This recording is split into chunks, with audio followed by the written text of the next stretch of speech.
read and do the extemporaneous thing, like mix.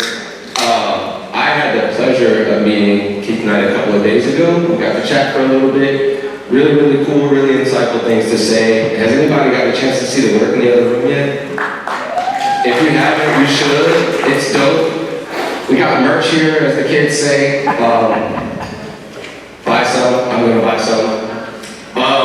Yeah, so now I'm gonna read. Keith Knight is one of the funniest and most highly regarded cartoonists in the United States. For some 30 years, he's been creating 3 popular comic strips, The Nightlife, Think, and The K Chronicles. His life and cartoons are the inspiration for the popular Hulu streaming series Woke. If y'all ever seen that, that's dope too, you should check it out. Now in the 2nd season on Hulu. Knight also serves as the show's co-creator, writer, and executive producer. A rapper, social activist, educator, and father, Keith is part of a generation of Black artists who were raised on hip-hop, infusing their work with urgency, edge, humor, satire, politics, and race. His art has appeared in various publications worldwide, including the Washington Post, the New Yorker, San Francisco Chronicle, the Nib, Ebony, ESPN, The Magazine, Mad Magazine, and the Funny Times. Knight's presentations feature his comics. They're infused with urgency, humor, storytelling, and satire, designed to inspire constructive civil dialogue amongst people of all ages, races, and political persuasions. His slide presentations on racial illiteracy and police brutality have also garnered awards, including a Comic-Con Ink Pot Award, a Bell Foundation grant, and an NAACP History Maker Award. His presentations also highlight Black history and the importance of social activism. This is going to be really dope. Without further ado, I'd like to introduce Mr. Keith Knight.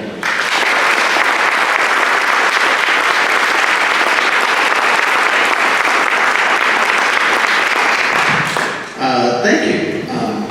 That was quite an introduction. And most of you are sitting here saying,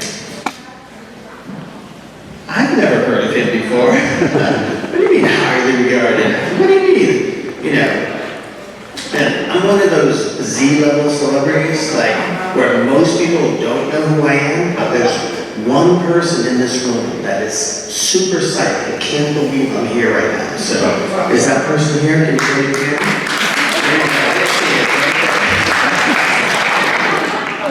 So, for the rest of you, I'll show you what my work is about. Since time went out a year and a half ago, a lot of readers have been asking me this question. Has this once macho he master gone all soft now that I'm a married man? The answer is yes, I've gone all soft and simple. It's true, the best thing about getting hitched is being able to use all your wife's girly products in the bathroom. Stuff I wouldn't be caught dead buying in public. Okay, let's say we got some anti-crab ointment, anal wart remover, and a peach mouth loofah scrub. Shh, not so loud with the loofah scrub. That's right, people, no more scrubbing the nether regions with lava soap for me. We've got rosemary, aloe vera, and eucalyptus leaves infused with hibiscus shampoo, organic sea kelp, and lamb semen exfoliating wash, Columbia Ultra, and placenta. Honestly, y'all, using this stuff does make a difference. A lot of folks have been noticing, gee, your skin feels terrific. So, this is what I do. I do autobiographical cartoons. I take mundane things that happen in my life, and then I make a comics about them.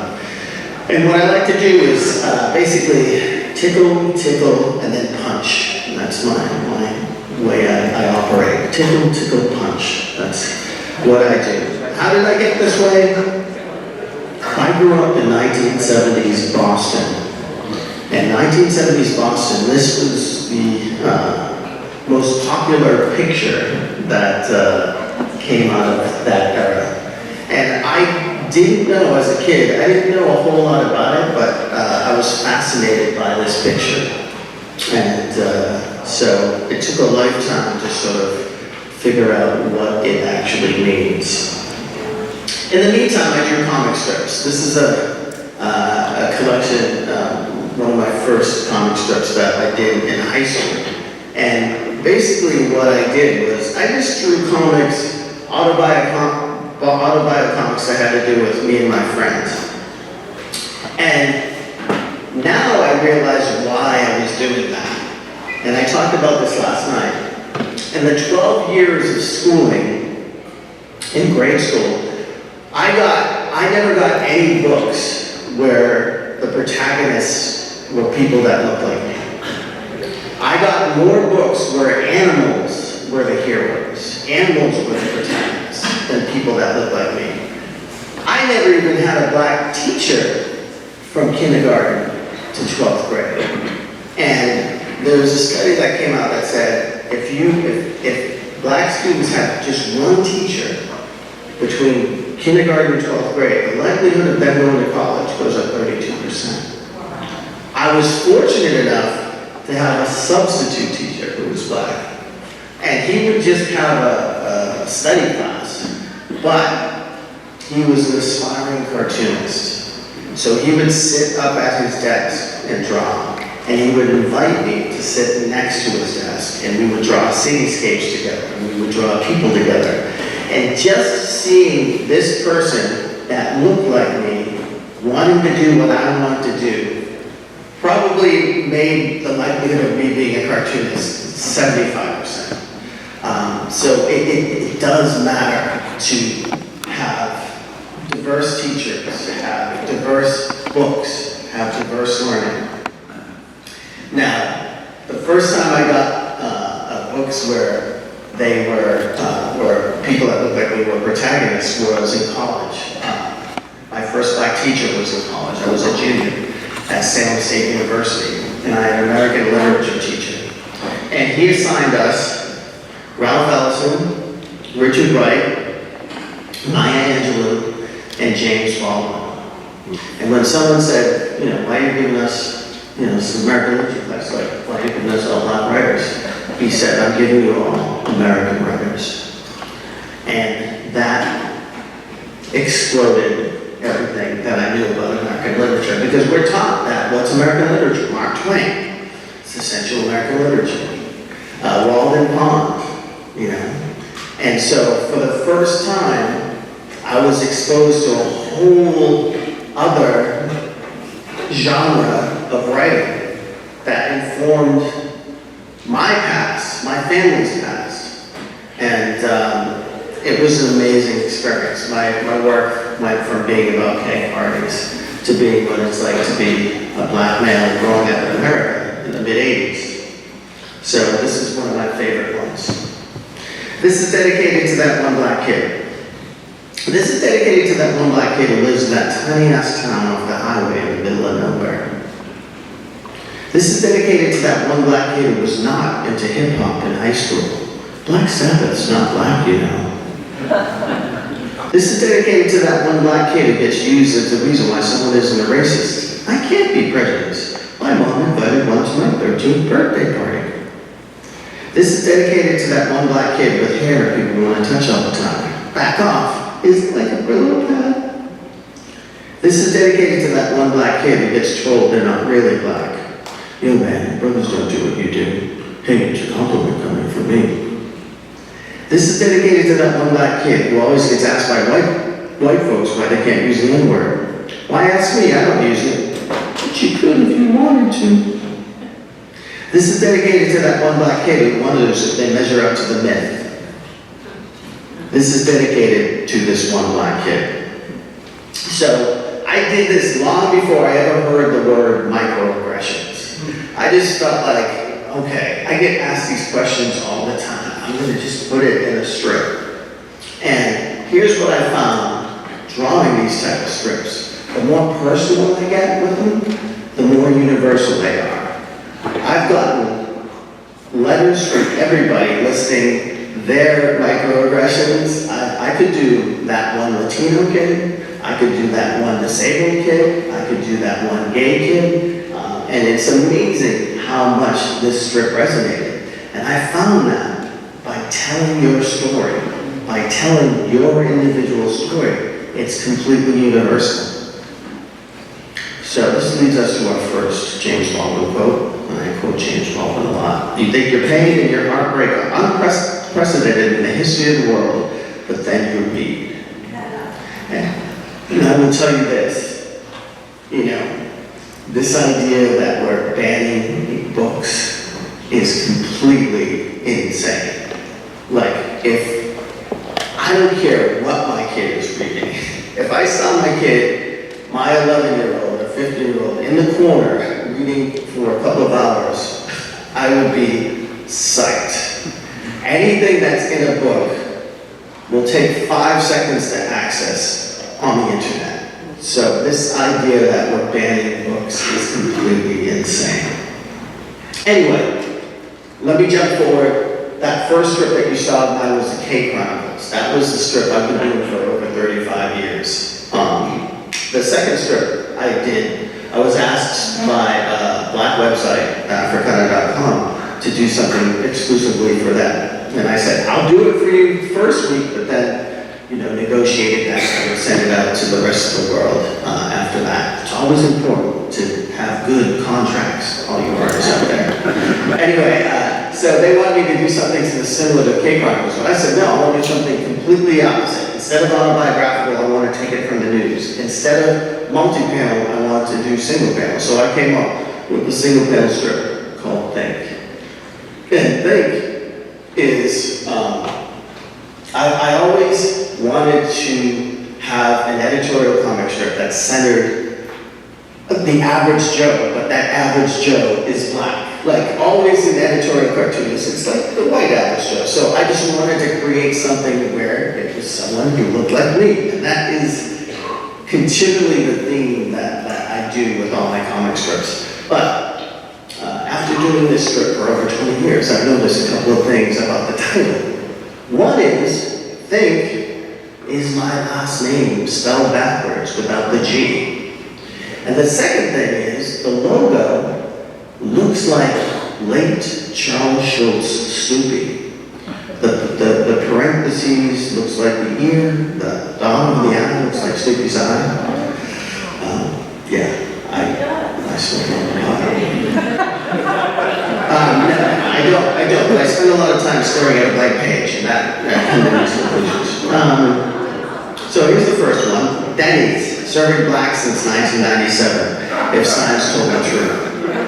This was based on a lawsuit that was brought to Denny's because black folks were being served, like they'd come in and they'd have to wait until white people that came after them would be seated, and they'd have to pay for their food first before they got the food.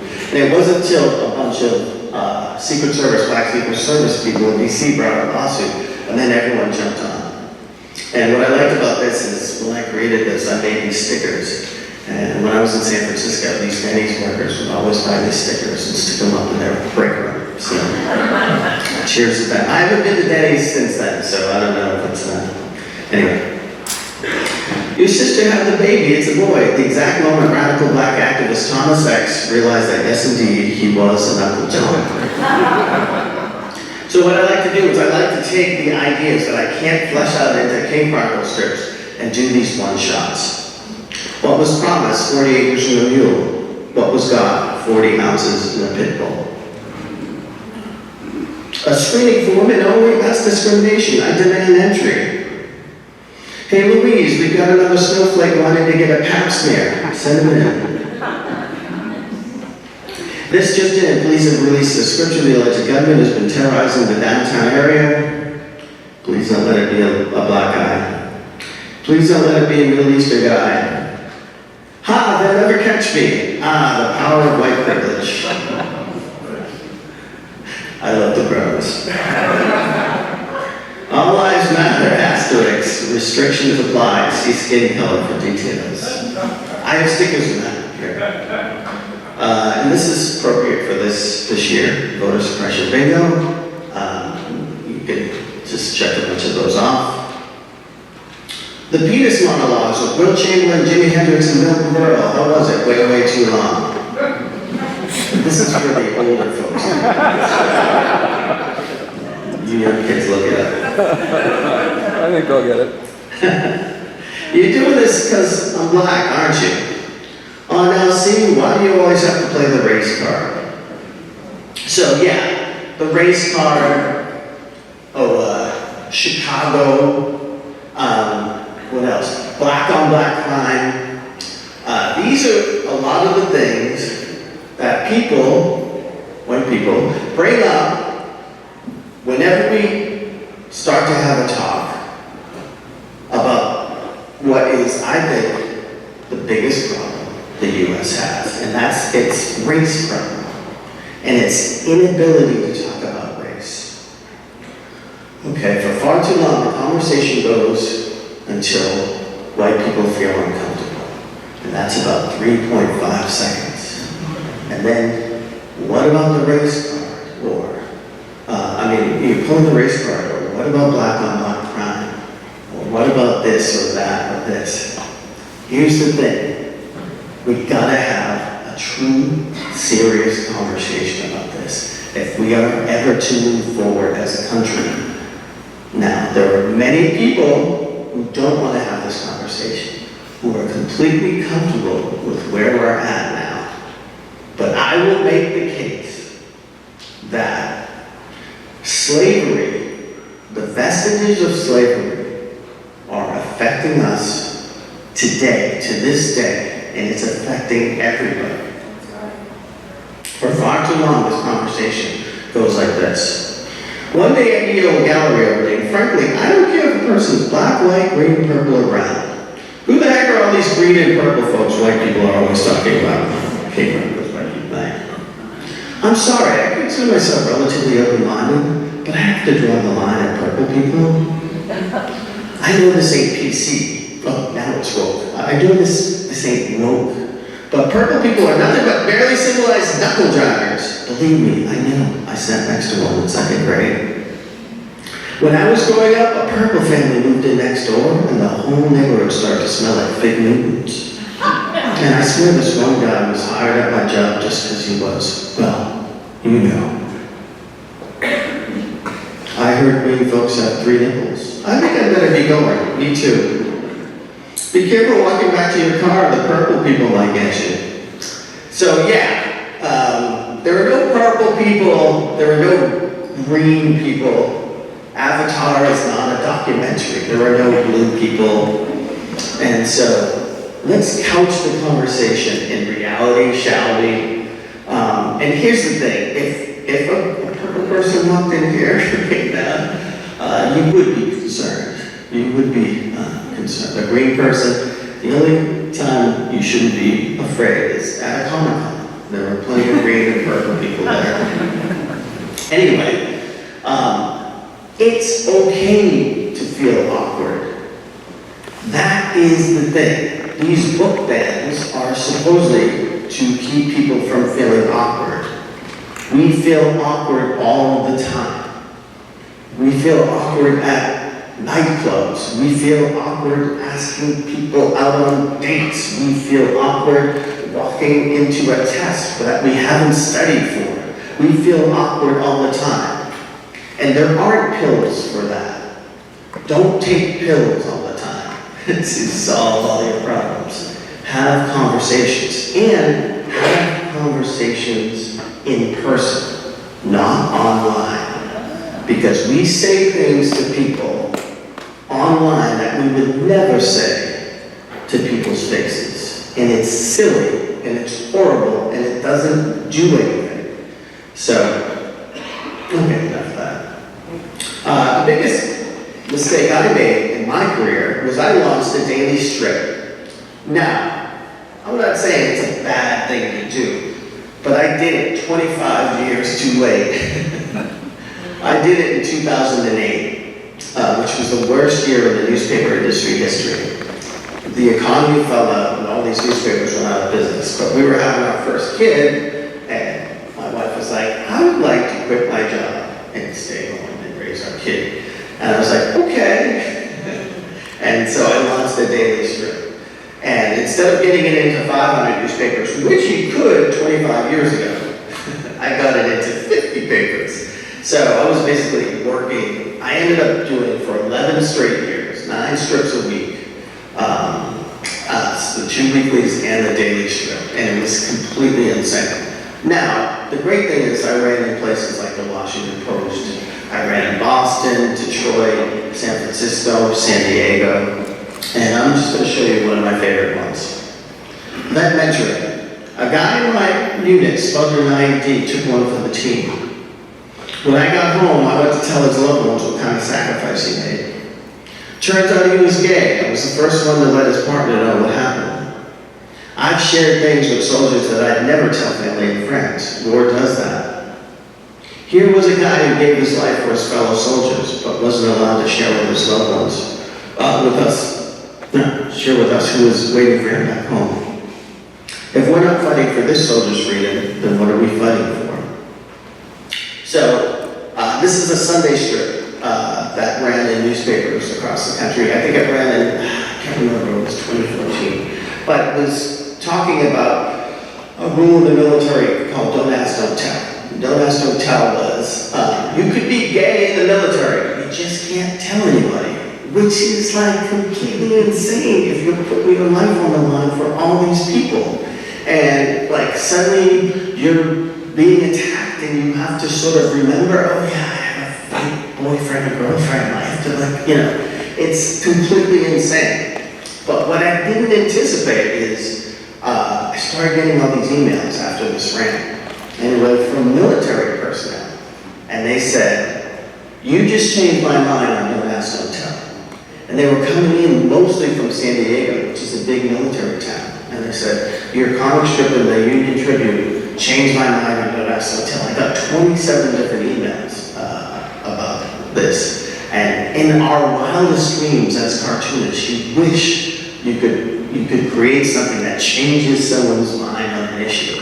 And I had proof that it changed someone's mind on an issue. Now, I told you my strip ran not only in the Union Tribune, but I also ran in the Washington Post. This was the president at the time. And in the Oval Office are the Sunday comics. My strip ran in June of that year. In October of that year, this president repealed Don't Ask, Don't Tell. Now, I'm not saying I had anything to do with it, but the evidence is right.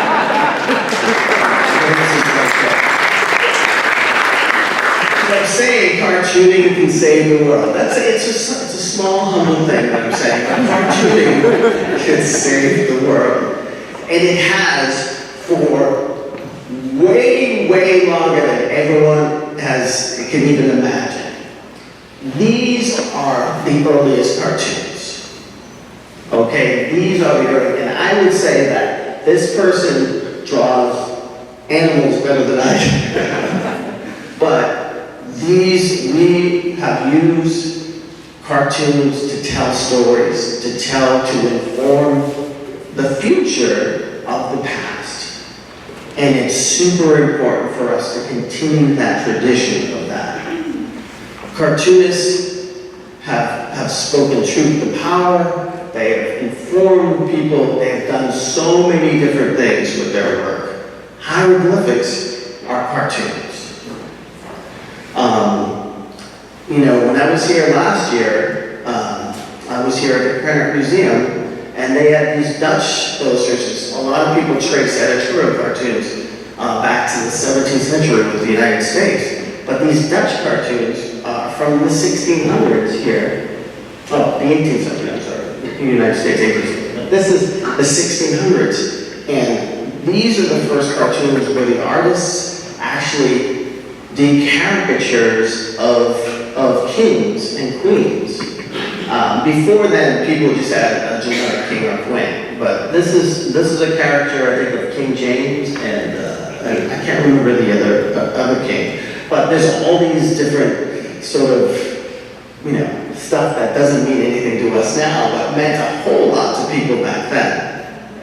And this is one of the earliest comic strips where it was like numbered for you to read through them. And the Dutch did this. And what would happen is they would print these up, stick them on the walls of buildings, on trees, and the people that could read would read the stuff to the folks who couldn't read. But for the folks who couldn't read, they could get these cartoons. And my question to you is who taught you how to read cartoons? Nobody. You learned how to read them. It is first language we learned. How did you learn to, when someone says something, the word balloon, as opposed to a thought balloon, all the squiggly lines, all the sweaty stuff, all the different sound effects and everything. It is one of the first languages we learned. It is mass media. And it's mass media that has been used effectively in positive ways and in negative ways. This was a cartoon that was put out in Wilmington, North Carolina in the late 1800s. And is part of the reason why there was an insurrection in North Carolina in 1898. Now, I don't know about you, but I never learned anything about an insurrection in North Carolina in 1898. I certainly didn't learn it in high school, and I didn't learn it in college. But I live in North Carolina now, and they barely teach it there. But in the late 1800s, Wilmington was the most prosperous and successful city in North Carolina. It had a fusion government of black and white politicians. And there were a lot of people who weren't happy about that, specifically white people. And there's a great podcast about it that's out there. I can't remember the name of it. But essentially, caricatures and writings were used to get a bunch of people together, and they stormed the Capitol, stormed the City Hall of Wilmington, and murdered everybody. And then they installed their own government. And so I hear this a lot. Well, why don't black folks have their own communities and do all this, have their own successful communities? And when people say that to me, I just realize just how little we teach about the history of this country. There were tons of black communities, and a lot of them looked at what happened in Wilmington and did it in their places. The Tulsa Race Massacre, Rosewood, all across this country, there was just find the successful black community and destroy it and murder everybody. Now, it's not just exclusive to caricaturing black people. They've caricatured our supposed enemy around the world. Comics have been used for propaganda in many different ways. And I would say comics have been used to inform. I don't know if it's effective all the time. How many of you have bought anything from IKEA? And how many of you have had trouble putting together this stuff from IKEA? They use cartoons to put it together. And I don't know if the cartoons are effective, but it's kind of a hard time. But one of the fathers of graphic novels, Will Eisner, created this for the U.S. military to show you how to lube the parts of your gun. And if anyone wants to know what was going on in World War II as far as in the black press goes, because here's the thing. In World War II, black soldiers were going overseas and fighting for rights for people for the rights that they didn't have at home. So this is one of the most interesting cartoons that I saw. It was American soldiers are going over there, and then when they come back, literally black soldiers who fought alongside white soldiers, literally those white soldiers would murder the black soldiers when they got back to the United States, because it was illegal. But there are many positive things with cartoons. In the I think it was the early 50s, this was printed out, this comic strip. It was a comic book that was printed and distributed to libraries, schools, and churches across the South, and probably across the North too. And it inspired a generation of civil rights fighters, including this young man. Now, this guy grew up to work for the U.S. government. And his assistant was like, hey, you know that book that inspired you to join the movement? How about you do a book like that for yourself? And he's like, nah. And thankfully, his assistant kept on asking, consider doing this book, consider this. And then finally, he was like, okay, I will do this book, but you have to help me. And that became the March series, John Lewis's March series. And the coolest thing, it came out 11 years ago this year. And the coolest thing was I was at Comic-Con when this happened. John Lewis cosplayed as himself and led a whole group of kids through Comic-Con. It was the greatest cosplay in the history of Comic-Con. And he's one of the folks that I totally admire, and I've created a bunch of different portraits of folks that have influenced me in some way, shape, or form. But all the cartoons that I've done about race issues, about rights, human rights, civil rights, and all that stuff,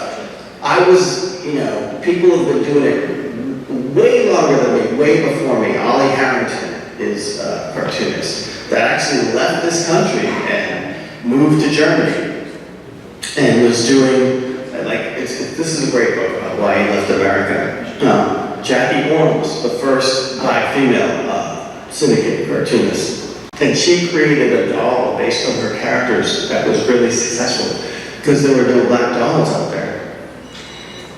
And then Maury Turner, who did Me Pals. I had the pleasure of interviewing Maury Turner at Comic-Con a couple of years before he passed.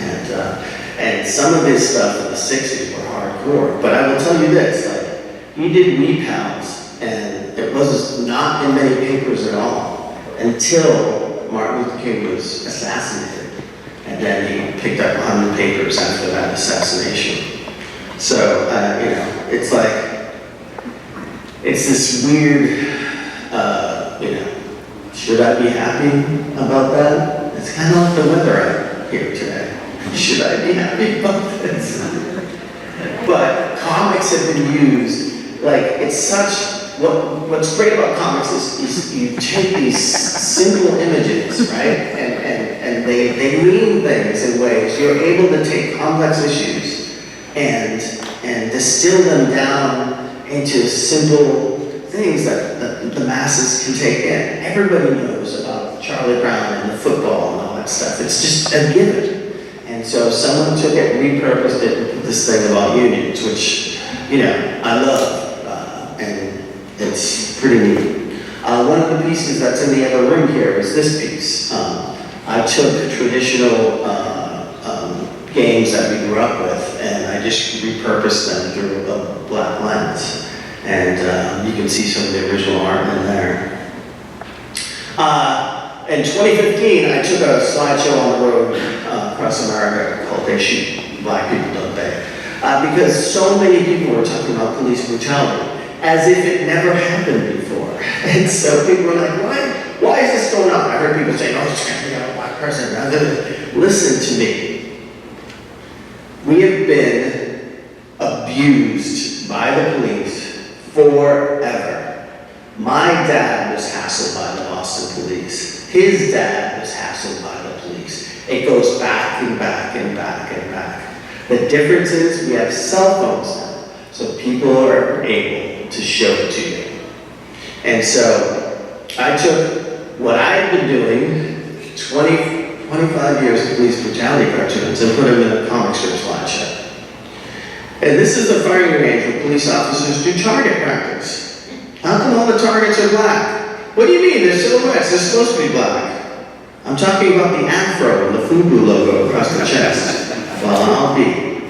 So I did this in 2009. 2014, a young woman who was in the National Guard, a black woman, called up her local police station and said, I would love to do target practice. Do you have a place where you do that? They said, yeah, sure, come on in. So she goes in there. She goes into the place to shoot. And up on the wall, 4 targets are blown up black and white photos of black teenagers. One of them was her brother as a black teenager. And when the police chief was asked about this by the media, he said, well, it's not illegal what we're doing. That was the excuse. Now, you could sit there and say it's a weird anomaly, that this doesn't usually happen, and it probably doesn't. It's probably not that blatant, but it did happen again in Detroit a few years ago. There was a story about that, where kids came through as a field trip, and they were shown where they do target practice, and there were photos of black males. So, for those of you who are avoiding feeling awkward, I feel that every day. Every day. When I go on to look for ideas for my cartoons, and the majority of what I see on Google's algorithm is a mugshot of black people. Unless it's sports, I see mugshots of black people constantly. So much so that I went to my local radio station that has a website, I just kept on doing that. And I was like, hey, like, you know, sometimes when you show somebody get arrested, you just show a generic police car, you don't show anything else. How come you always show mugshots of black people? You say, well, that's what the police give us. And I said, yeah, but you can make that decision not to do that. You know, there are reasons why this stuff happens. And I'll tell you, there are mugshots, I don't know if it happens here, but there are mugshot newspapers out there where you can pay $1 and it's all just mugshots, which is completely insane. So there's a reason why this guy nailed. And as much as, you know, I love San Francisco, and I spent a lot of time in San Francisco, I have a hard time rooting for the team that banned him. And the fact that the whole NFL collectively banned him from playing. Now, I don't like Kansas City either. I don't like the tomahawk chop. I have a question, you know, it drives me crazy that they still do that. So, you know, I'm watching it for Usher. I'm watching it for the commercials. And I'm watching it because there's going to be chicken wings around. So, before him, there was him. And everybody knows him as this beloved American, but he spent time protesting America. And he was hardcore, like he had his championship stripped of him. Like he was, you know, in many ways one of the most hated people in America. Much like Martin Luther King was one of the most hated people in America. I know somebody whose uncle had a reproduction of the rifle that killed Martin Luther King above his fireplace. And I'm telling you, you know, you just ask around. You take a look at your covenants for your house. You look at it, it's all just under the surface. And I'm not saying this, you know, oh, this is just negative and horrible and terrible. But I will tell you this. It is good to know that your family has a tendency to have cancer or heart disease. If you have a history of that in your family, it's good to know that. So when you move forward, you can deal with it. And that's all I'm trying to do here, is to inform people that way. Before him, there was him, Paul Robeson. Amazing artist, amazing activist. So, this is my point. Black history, I know the irony is you're bringing here Black History Month, but Black history is American history. And we should be talking about this stuff, about this historical stuff, all year long, okay? If we just studied Black history, everything that's happening now, we would totally, oh, okay, yeah, this is the history of this. If you go back to the history of the police came out of slave patrols. Slave patrols were poor whites that were hired to track down escaped slaves and keep the slave population in check. When the Department of Justice did an analysis of the Baltimore and Ferguson police departments in 2016, 2017, they said their role is to keep dibs on the black and brown community and just keep on giving them tickets and keeping them circling in and out of the justice system.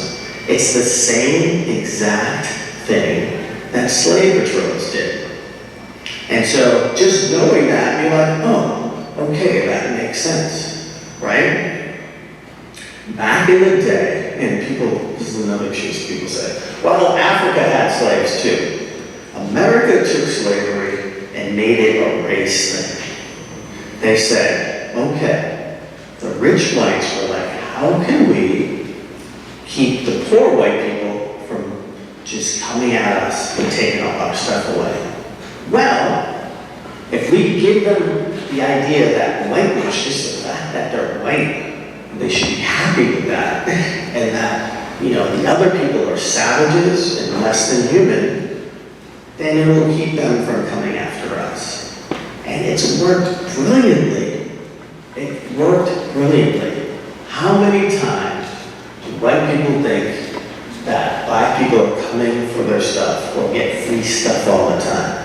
Or that immigrants are taking their jobs and taking their, and it's crazy to me because when you see stuff like the Dust Bowl and Great Depression, you only see poor white people.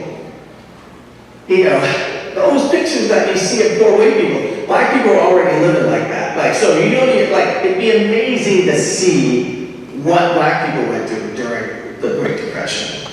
But we never see that stuff. We never see it. And every time we see any sort of civil rights stuff, it's always in black and white, because they want you to make it feel like it was so long ago. But when they opened the National Museum in D.C., they had a woman whose dad was a slave who opened that thing. It is not that long ago. And I will just say this.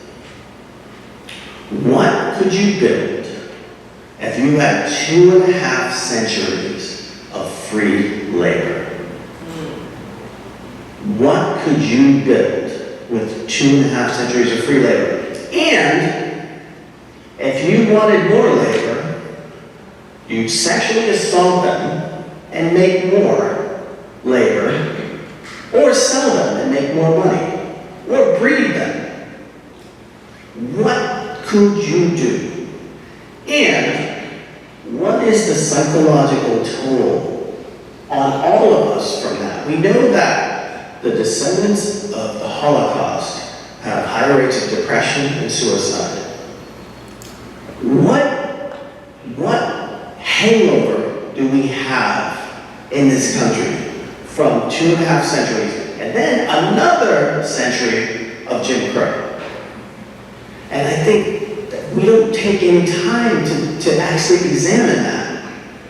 And this is how, like, and it affects us today. Please keep in mind that the South had an argument about slavery, which is, we can't sustain this economy if we pay them anything. There were like millions and millions and millions of slaves working for free. And I'm not saying it's a nice argument, but all the northern companies were justified in paying people very little because it was better than slavery. It's like, oh yeah, we'll pay you $2 an hour, you know? So, what I'm trying to say is, we need to learn this stuff. And it's not Black history, it's American history. The fact that the average white family has $200,000, as far as like $200,000 in wealth, and the average Black family has like $1,000 or something, is directly connected to the bills that the government did in the early 40s. Throughout the 40s, is giving low-cost loans to American families to get their first house, because we know that passing down housing and land is the best way to accumulate wealth, blah, blah, blah. And they didn't give it to Black people. And Black people were forced to live in what's generally the east parts of town, unless it's on the East Coast, because that's the coast. But the east part of town is where you put the dump. You put the waste, because the wind blows that way, and that's where the Black neighborhoods were. And there would be no sewage, no plumbing and all that type of stuff. And when people went to get loans, black folks went to get loans, those were the red line communities. So, black folks weren't able to accumulate wealth. Whereas, I can safely say that most of you, most white folks in here, someone had a house passed down to somebody at some point. Or, grandparents gave you some money for college. We helped my grandmother just survive. We have to give up. And you guys can pass down. And so those type of things we need to acknowledge and understand. And people don't like to talk finances, people like to talk all this stuff, but I wouldn't even talk about that stuff. I would talk about just simple things. The ambulance that comes and picks you up. You know how that came about? It's the police. It was required for the police to get people and take them to the hospital, but they wouldn't pick up black folks. So black folks invented ambulances to come and pick them up and take them to the hospital. So the ambulances are a black invention. Who here is a hockey fan? I am. So the modern game of hockey were invented by the descendants of escaped slaves who went to Nova Scotia. And they played a game, and they invented the slap shot. And a lot of the rules the NHL took incorporated into their game. It's history. It's history we don't talk about. But the problem is, if we don't talk about cowboys, cowboys, 40% of cowboys were people of color, escaped slaves. The reason why they were called cowboys is because white people didn't respect black people. So they called them boy, cowboys. But like everything else, black people make it cool, and then white people want to do it too. So that's why cowboys exist. Okay? I would say this. Every music that you listen to here on the radio, if it wasn't for black people, all we hear is the fluty stuff that you hear at a Renaissance fair. So please understand that black history is American history. You go overseas, and everybody loves American music. Everybody loves American music. You bring it here, it suddenly becomes urban and black music that they love. But these type of things are happening throughout everything. But, not only do everybody needs to know black history, Asian American history, indigenous history. You got to understand that we all contributed to this country. Because if you don't, literally, and I've seen politicians talk like this, there are people out there, white people, who believe that if white people didn't do it, aliens did it. And, I was gonna, there is my slideshow is stopped for some reason. I apologize. Find out. But there's this great panel that comes out as I say that. It's not working. Do you think it's happening? Oh, I'm sorry. not Boston.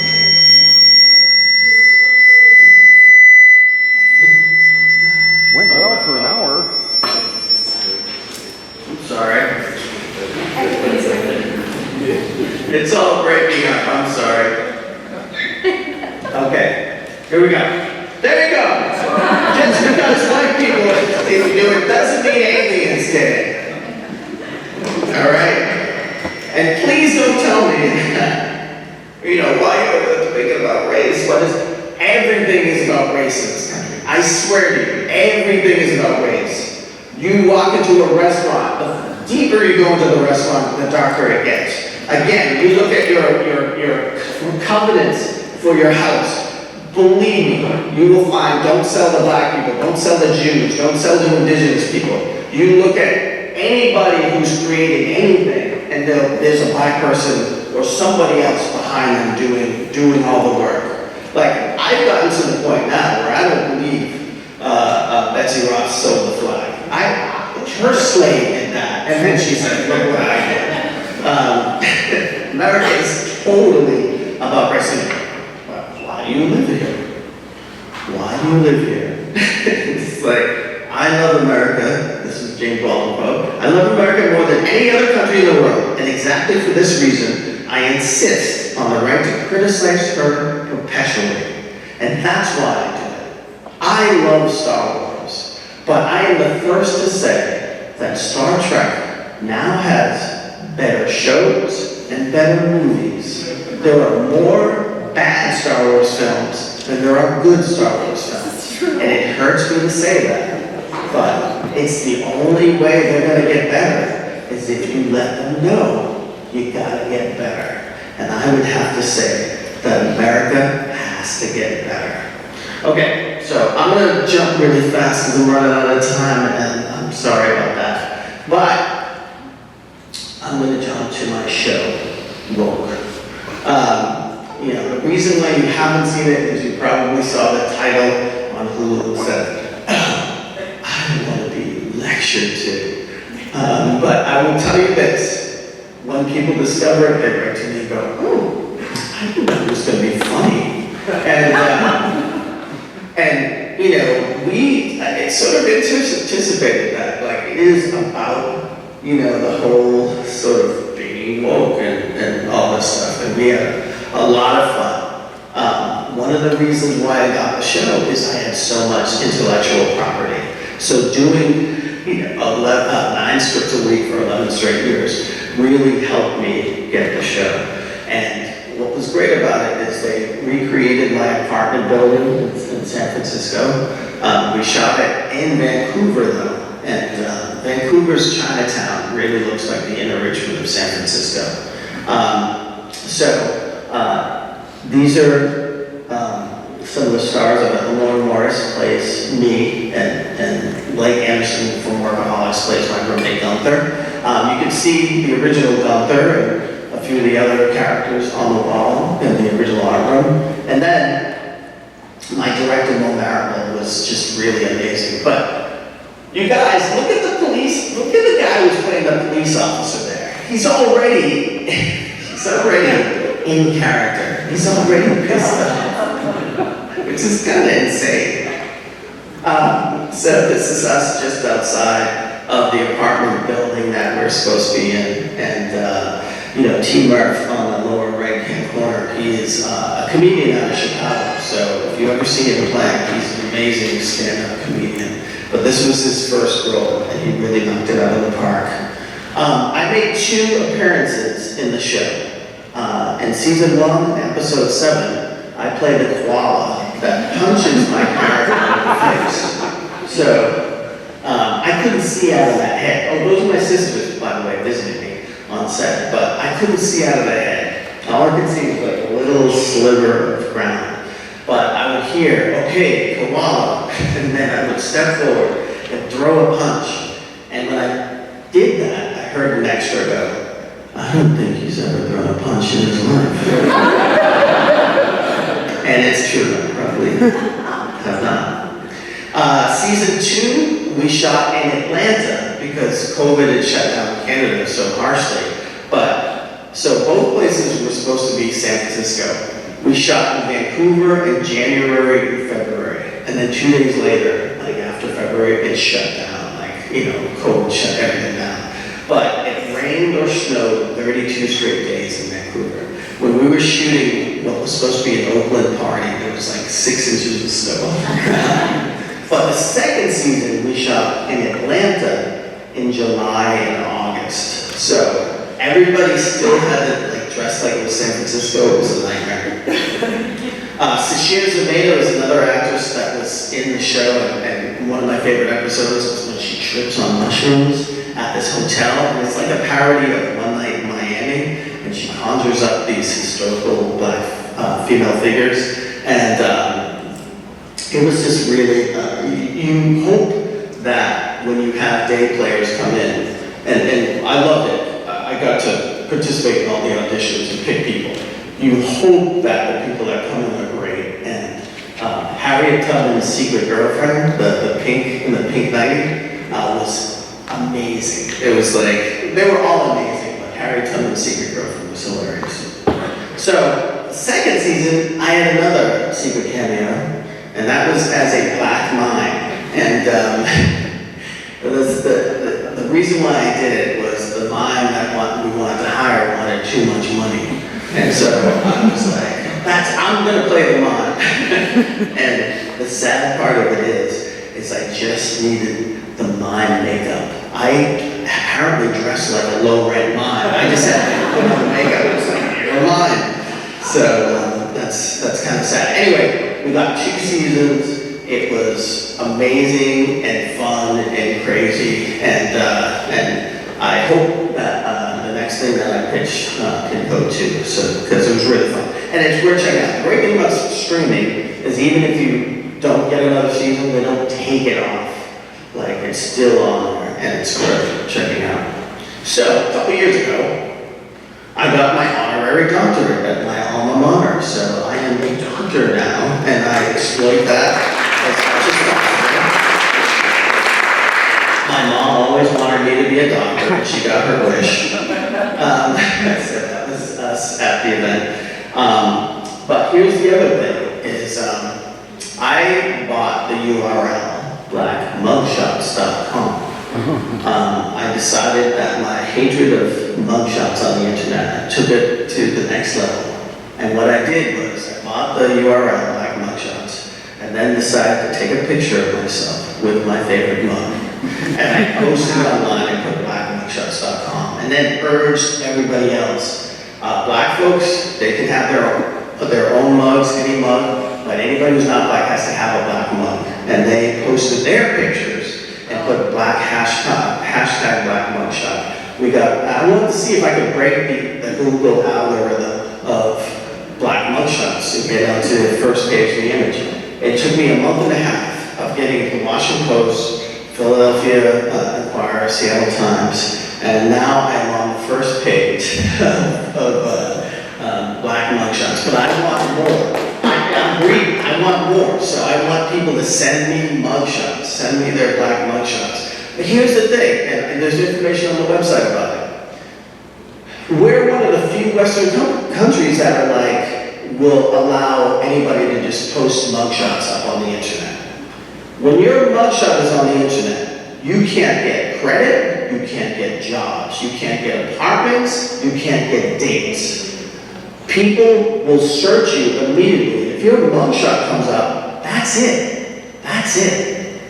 So, Utah is the one state that outlawed posting mugshots. And you know why? Because a white dude that had something bad happen to this white dude. And he's like, there has to be a law. And they're fighting for laws in a bunch of other states, including North Carolina. There are companies who will proliferate your mugshots and then reach out to you and say, give us $1,000 and we'll scrub the internet of your mugshot. It's that crazy. And that goes to the whole prison industrial complex in this country. When slavery was outlawed, there was one exception as punishment in prison. So what happened? Black people were arrested for looking wrong at white people. They were arrested for loitering, walking down the street. They were arrested for being in a town after the lights went down, after the sun went down. And you have filled prisons with free labor. Lingerie, car parts, computer parts are made with prison labor. And people will tell you, if you get rid of prisons, the economy will take a nosedive. And it's a lot of the old plantations in the South became prisons. So now when I look at this picture, I see, and this picture is about busing, by the way, busing in the 70s, where they took black kids from schools that were underfunded and moved them to white schools and in poor neighborhoods. They wouldn't move them to the rich neighborhoods. And poor whites had a problem with it. So they're protesting, and they look for the first black man they see. That black man is a lawyer. He's still alive today. You can look him up. If you look at this picture, there's all this information about this. But poor white people are we're taking it out on this dude for busing. Well, the rich white people who made these decisions are sitting there in those buildings, looking down, with smiles on their faces, saying, yes, keep them fighting. And I just say, not everything that is faced can be changed, but nothing can be changed until it is faced. So I ask all of you to think about it, to inform yourselves of this system that we live under. I truly don't like it. There's nothing that can be gained by saying, oh, you're a racist, you're a racist, you're a racist. But we live in a system that is a system that keeps a certain amount of people down and a certain amount of people up. And again, when people say this all the time, slavery was a long time ago. Why don't you get over it? I say this to them. Jesus was a long time ago. No one's asking anybody to get over that. I want you to consider that. Cartooning can save lives. I have the evidence.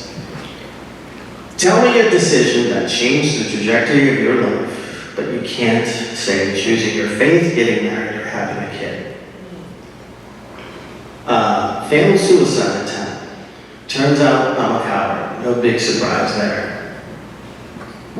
Grim shout out to Keith Knight. Reading his comics was going to be the last thing I did, and it kept me reading until someone else showed up. So yeah, as far as I'm concerned, Mr. Knight's comic saved my life. Sorry for the bummer story, Keith. So, there is evidence. I don't have to do anything anymore. I don't have to accomplish anything anymore. The fact that my modest scribblings kept someone reading until someone got him is enough for me to just float off into the sunset like that Hobbit guy that went off. I'm good there. But, and here's another thing about the power of cartooning. My TV show, the first season, cost $27 million to shoot. But it was based on comics that cost $1.27 to make. So I want you to understand that. And those cheap-ass comics are in the other room, so you should take a look over there. Anyway, also, I was a teenage Michael Jackson impersonator. This is long before all the horrible things about him came out. But in 1984, he ruled the world, and Thriller came out, and all you had to do was be a skinny black guy and put on sunglasses and you could do this. I made more money per hour than I do now. But I have a graphic novel about my time as a Michael Jackson impersonator. And it's sort of, it's an homage to the music and a coming of age horror story. So I got comics about, in there, I think about Run DMC, Prince, Madonna, a bunch of different things in there. It's a really fun book, so I suggest you check it out. And I thank you, because I know this is long past the 12:01 time, but I really appreciate you guys bringing me out here. And as I tell everybody during Black History Month, I also work the 11 White History Months.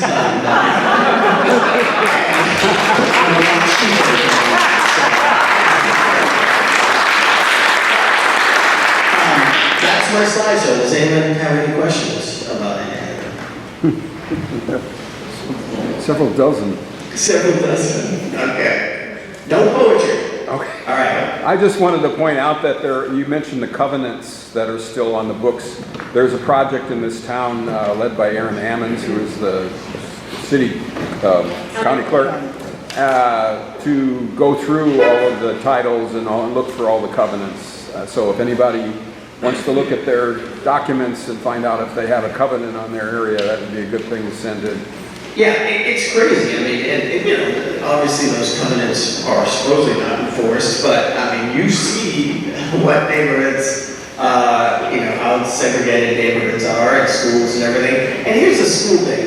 The schools are funded by the property values of the neighborhoods, right? So it's just a perpetual under funded schools and poor neighborhoods. And I will say this, I've had so many black folks come to me and say, when schools were segregated, at least the black teachers cared about the students. There were so many reluctant teachers, white teachers that were reluctant to teach black kids. We always see the pictures of the angry students, but we never see pictures of the teachers. And I'm telling you that a school with no resources, but a teacher that cares is way better than a school with all the resources with teachers that don't care. Is there a movie in the works? Is there a movie in the works? Oh, I wish there was a movie in the works. I actually have a really great idea for a film, but like, and I was really worried because it was depending on the Detroit Lions not winning the Super Bowl. So I kind of wanted them to keep on going, but in the back of my mind, like my idea would be still good if they don't win. So I have to do it fast because I think they're going to win in the next 2 years. So, but I'm working on an animated show, hopefully. So. When I saw the title of your presentation, comics can change the world, I'm like, yeah, sure, he's right. But you have convinced me that comics can change people's minds and the world.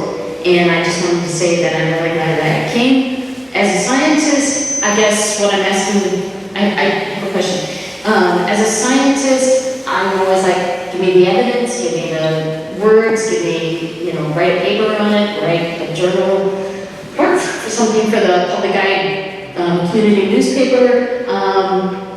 But your comics can say it all with just one frame.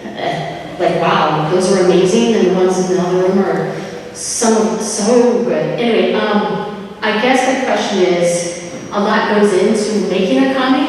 You have to read, you have to know history, you have to be a good distiller, and then you have to also be an artist, and then, wow, so if it takes, like it may only take you a couple seconds to draw one character or something now that you're so good at it, but really it's all the homework that you do before too. So I just wanted to say, even though it's only worth $1.25 or whatever the price was, it's really worth a lot of other time that you spent in doing your knowledge that you put into it. Oh, no, thank you for saying that. And it's amazing to be endorsed by scientists. Thank you. But no, it really is like, comics are a gateway to literacy, which I think if I would have read a lot more if I got graphic novels when I was in school. But no, that is true. I will say this, when I speak to cartoonists or aspiring cartoonists, the writing, the idea, the concept is way more important than the drawing. You can be the greatest artist in the world. If your concept and ideas are not good, I'll look at it twice maybe. Oh, that looks nice. Let me read it. Oh, crap. And I'll never look at it again. But there are comics, online comics, XKCD is an example. Stick figures, but it's written so well that I have been reading it for decades. And that's the type of thing, like comics are such a simple, I think the more complex comics are, the less effective they are. I think they need to be simple. And again, I see them as gateways to literacy. It's the first language we learn. One more question, and then I want to sell a bunch of stuff to you. So, is there one more question? Okay. Well, I have plenty of stuff here. Come and say hello. If there's a